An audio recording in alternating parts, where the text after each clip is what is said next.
ঘন জঙ্গলের মাঝে বসেছে বনের এক গুরুত্বপূর্ণ সভা। বনের রাজা হাতি মহারাজ সবাইকে ডেকেছেন, কারণ খাবারের সংকট দেখা দিয়েছে। কিন্তু এই সুযোগে চতুর শিয়াল এক চালাকি খেলতেছে।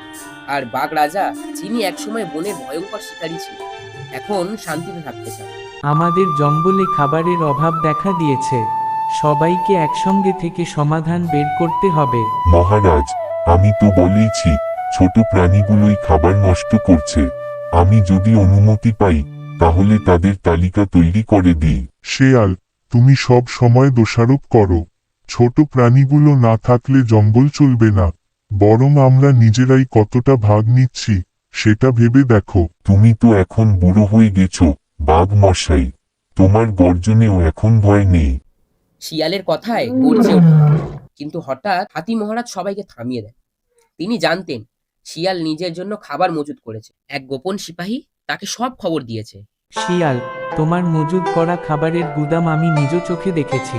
তুমি অন্যদের দোষ দিয়ে নিজের পেট ভরতে চাও। না না মহারাজ, আমি তো। তুমি শুধু নিজের স্বার্থ বোঝো। আজ জঙ্গল দেখবে ন্যায়ের জয় কাকে বলে। শিয়ালকে 1 মাস বন পরিষ্কারের দায়িত্বে রাখা হবে, আর তার মজুদ খাবার গরিব প্রাণীদের মাঝে ভাগ করে দেওয়া হবে। বনের প্রাণীরা আনন্দে চিৎকার করে ওঠে। শিয়াল লজ্জায় মাথা নিচু করে, আর বাঘ শান্তিপূর্ণভাবে বনের দিকে তাকায়। বনের ভারসাম্য আবার ফিরে আসে হাতির সুবিচারে।